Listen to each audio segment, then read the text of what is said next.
Ei, estudante, aqui quem fala é Manuel Cabral, dando continuidade aí à parte de definição da trajetória de um móvel, certo?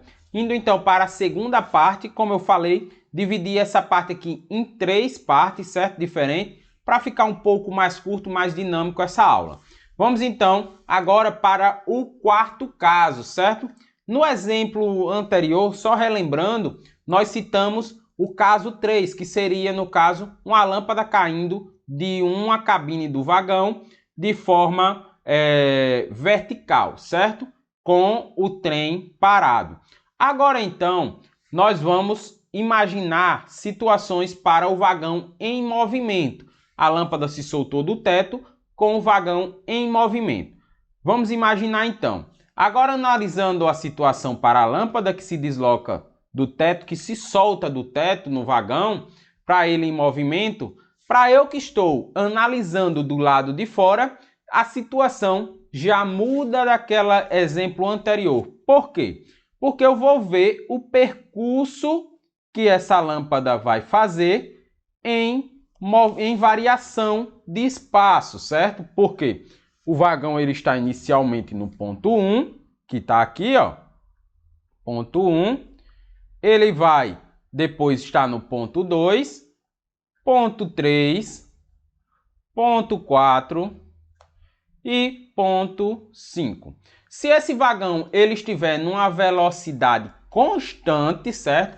Vamos imaginar ali 20 km por hora constantemente, consequentemente, essa movimentação aqui será em formato de parábola, certo? Se ele tiver com variação de velocidade, aí já a variação dessa linha tracejada irá modificar, certo? Eu analisei para eu estando fora do vagão, certo? Eu imaginei aqui eu estando fora. Porém, nós temos duas situações aqui.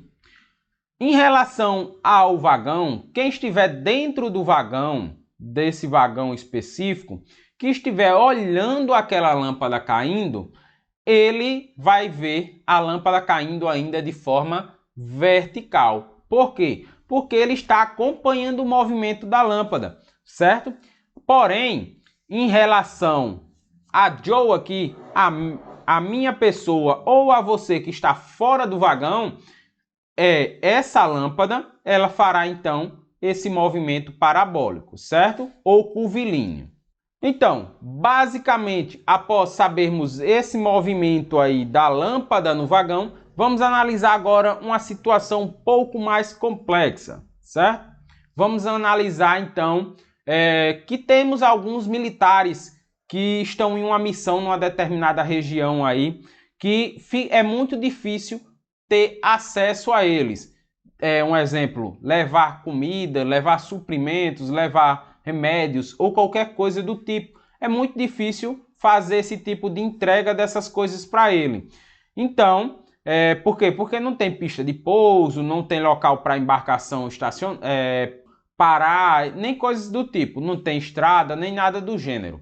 Então, a forma que foi adotada aqui é lançar condimentos através de caixas, certo? De caixotes ou coisas do tipo, passando com um avião, certo? A gente faz o lançamento desses materiais dessa forma. Isso acontece com muita frequência, certo? Para aí quando estão militares que estão em missões em locais desse tipo assim.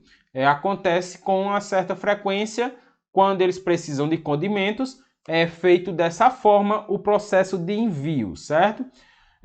Eles estão precisando desses condimentos para concluir lá suas tarefas. Então, um avião do serviço militar foi enviado com sacolas de alimentos, kits de primeiros socorros, tudo isso que eles estavam precisando. Vamos imaginar que o avião ele está indo aqui nesta trajetória aqui, ó.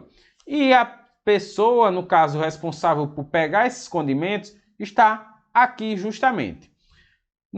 Já podemos observar aqui que nós temos duas situações diferentes.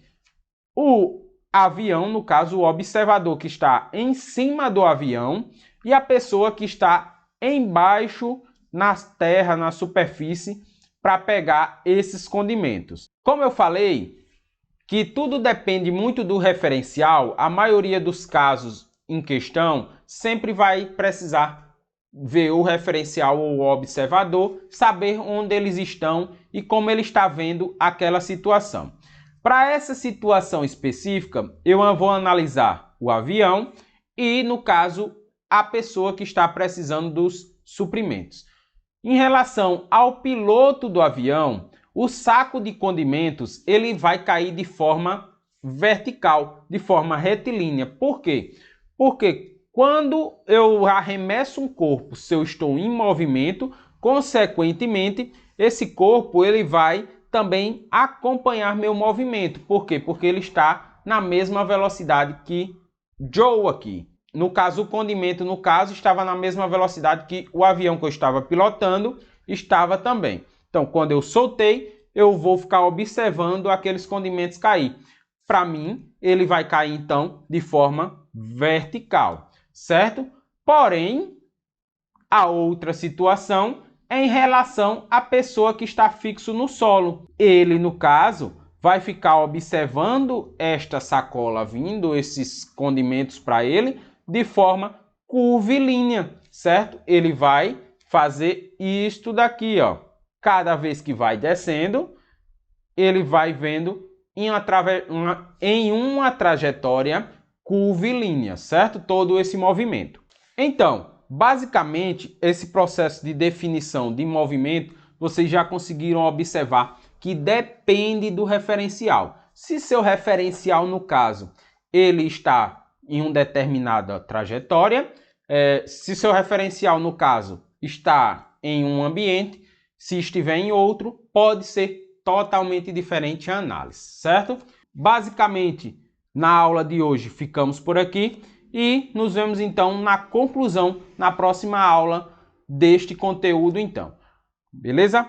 Então, nos vemos na próxima videoaula.